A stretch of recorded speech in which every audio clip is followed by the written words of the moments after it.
참빛교회 수요 말씀 묵상의 시간 함께 하신 여러분들 주님의 이름으로 환영합니다. 오늘은 계속해서 예수님의 이적에 대해서 우리 함께 살펴볼 텐데요. 너무나도 잘 아시는 이야기, 너무나도 유명한 이야기죠. 오병이어의 사건, 5천 명을 예수님께서 물고기 2마리와 보리떡 5개로 먹이신 그 사건에 대해서 우리 함께 나눠보고자 합니다. 여러분, 이 오병이어의 사건은 예수님의 그 여러 이적 중 어떻게 보면 유일하게 사복음서에 다 나와 있는 그러한 사건입니다. 마태복음 14장, 마가복음 6장, 누가복음 9장, 그리고 또 요한복음 6장에 기록되어 있는 그 말씀입니다. 무엇보다도 사복음서가 다 기록하고 있다라는 의미는 그만큼 이 오병이어의 사건이 중요한 사건이었고 우리가 꼭 알아야 되는 그러한 예수님의 이적이라는 것이죠. 그래서 오늘은 그 사복음서 중에 특별히 요한복음에서 나오는 그 말씀을 가지고 함께 묵상하고자 합니다. 요한복음 6장 1절부터 15절을 제가 세 번역으로 읽어드리도록 하겠습니다. 그 뒤에 예수께서 갈릴리 바다 곧 디베랴 바다 건너편으로 가시니 큰 무리가 예수를 따라갔다. 그것은 그들이 예수가 병자들을 고치신 표징들을 보았기 때문이다. 예수께서 산에 올라가서 제자들과 함께 앉으셨다. 마침 유대 사람의 명절인 유월절이 가까운 때였다. 예수께서 눈을 들어서 큰 무리가 자기에게로 모여드는 것을 보시고 빌립에게 말씀하셨다. 우리가 어디에서 빵을 사다가 이 사람들을 먹이겠느냐? 예수께서는 빌립을 시험해 보시고자 이렇게 말씀하신 것이었다. 예수께서는 자기가 하실 일을 잘 알고 계셨던 것이다. 빌립이 예수께 이렇게 대답하였다. 이 사람들에게 모두 조금씩이라도 먹게 하려면 빵 200데나리온 어치를 가지고서도 충분하지 못합니다. 제자 가운데 하나이며 시몬 베드로와 형제가 아닌 안드레가 예수께 말하였다. 여기에 보리빵 5개와 물고기 2마리를 가지고 있는 한 아이가 있습니다. 그러나 이렇게 많은 사람들에게 그것이 무슨 소용이 있겠습니까? 예수께서는 사람들을 앉게 하여라 하고 말씀하셨다. 그곳에는 풀이 많았다. 그래서 그들이 앉았는데 남자의 수가 5,000명쯤 되었다. 예수께서 빵을 들어서 감사를 드리신 다음에 앉은 사람들에게 나누어 주시고 물고기도 그와 같이 해서 그들이 원하는 대로 주셨다. 그들이 배불리 먹은 뒤에 예수께서 제자들에게 말씀하셨다. 남은 부스러기를 다 모으고 조금도 버리지 말아라. 그래서 보리빵 5덩이에서 먹고 남은 부스러기를 모으니 12광주리에 가득 찼다. 사람들은 예수께서 행하신 표징을 보고 이분은 참으로 세상에 오시기로 된 그 예언자이다 하고 말하였다. 예수께서는 사람들이 와서 억지로 자기를 모셔다가 왕으로 삼으려고 한다는 것을 아시고 혼자서 다시 산으로 물러가셨다. 아멘.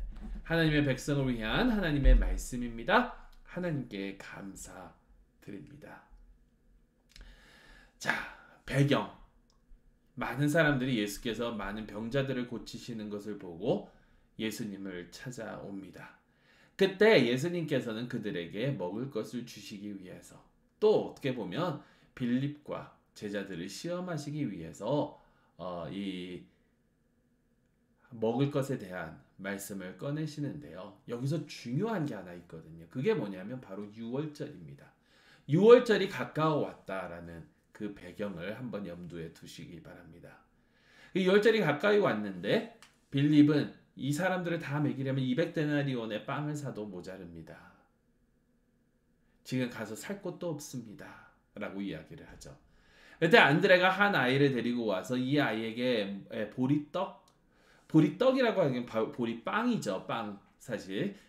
보리빵 5개와 물고기 2마리가 있는데 이게 이 사람들에게, 이 많은 사람들에게, 5,000명이나 되는 사람들에게, 남자만 5,000명이나 되는 사람들에게 무슨 소용이 있겠습니까? 그때 예수님께서는 그것을 가지고 사람들을 먹이시고 12광주리를 남기신 이 놀라운 사건. 그래서 우리가 좀 더 나중에 나누겠지만 이것을 통해서 예수님께서 메시아라는 것을 많은 사람들이 인식하게 된 바로 이 사건. 여러분, 이 사건의 의미는 과연 무엇일까요? 오병이어의 의미 여러 가지를 말할 수 있겠지만 크게 저는 세 가지를 여러분들과 함께 나누고자 합니다. 첫째는 주님의 보편성입니다. 보편성.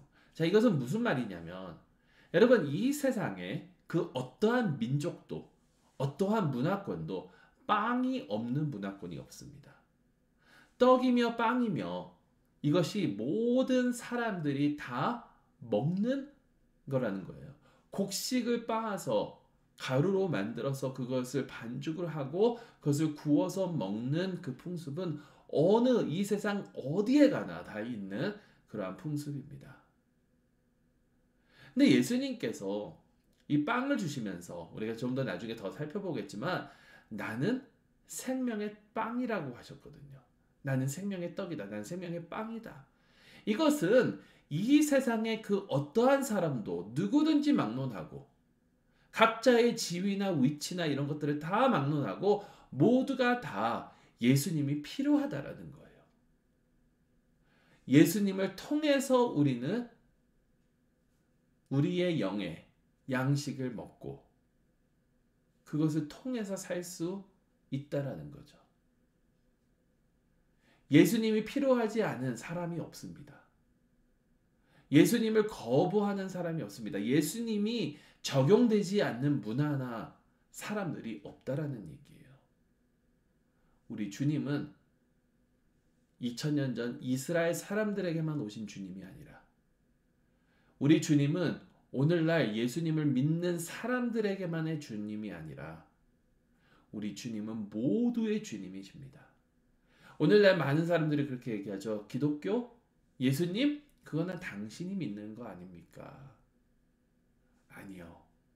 우리 예수님은 유일하신 하나님의 아들이시고 우리 하나님은 모두의 하나님.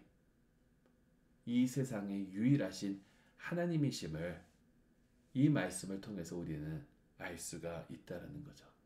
자, 두 번째는 예수님이 주관하심입니다. 주님의 주관하심. 한 번도 이 상황 속에서 예수님이 그 상황을 해결하지 못하실 그 시간이 아니면 못하시는 경우가 없었다라는 거예요. 빌립이 얘기를 하죠. 빌립에게 물어보시면서 또 요한은 전하죠. 이것은 예수님께서 당신께서 무엇을 하셔야 될지 아셨기 때문에 빌립에게 이렇게 물어보신 거라고. 이 모든 상황은 예수님의 주권 안에, 예수님의 주관 안에, 예수님의 그 손 안에 있었음을 우리는 기억해야 됩니다. 우리의 삶은 예수님께서 주관하시는 삶입니다. 그 어떠한 순간에도 우리의 삶이 예수님의 그 컨트롤, 예수님의 주관, 예수님의 주권 밖에 있었던 적이 없음을 우리는 기억해야 될 줄로 믿습니다. 그리고 마지막으로 주님의 은혜. 예수님의 은혜. 사람들이 배고프기 때문에 사람들이 필요한 것을 채워주시는 주님. 근데 여러분 놀라운 것은 하나님께서 예수님께서 이렇게 은혜를 쏟아 부어주시는데요. 사실 오늘만 이 오병이어의 사건을 가지고 나눌 것이 아니라 우리가 이 오병이어의 사건을 한 번 더 최소한 한 번 더 이렇게 여러분들과 함께 나누기를 원하는데요. 그 다음 두 번째 시간에 조금 더 깊이 들어가겠지만 여러분 이 오병이어의 사건으로 통해서 우리가 깨달아야 되는 게 있는데 그게 뭐냐면 우리에게 필요한 것을 공급해 주시는 주님께서는 그냥 조금만 주시는 것이 아니라 차고 넘치게 주시고 우리에게 꼭 필요한 것들로만 채워주시는 주님이심을 우리는 기억해야 될 줄로 믿습니다. 오병이어의 사건을 통해서 주님의 보편성, 주님의 주관하심, 그리고 주님의 은혜를 다시 한번 생각해보고 내 삶 가운데 하나님께서 어떻게 나를 도와주시고 주관하여 주시고 은혜를 베풀어 주시는지 하나님의 은혜에 다시 한번 감사하며 나아가는 그런 귀한 시간이 될 수 있기를 간절히 소망합니다. 다음 주에 또 여러분들과 함께 이 오병이어가 아니라 사실 오병이어 사건 바로 다음에 나오는 사건을 가지고 함께 나누고 그 다음 주에 다시 한번 오병이어의 사건으로 돌아오도록 하겠습니다. 하나님의 은혜가 여러분들이 말씀을 묵상하며 나아갈 때 여러분들 마음속에 차고 넘쳐서 우리가 이 말씀을 묵상하고 나아가면서 주님과 더욱더 가까워질 수 있기를 간절히 소망합니다.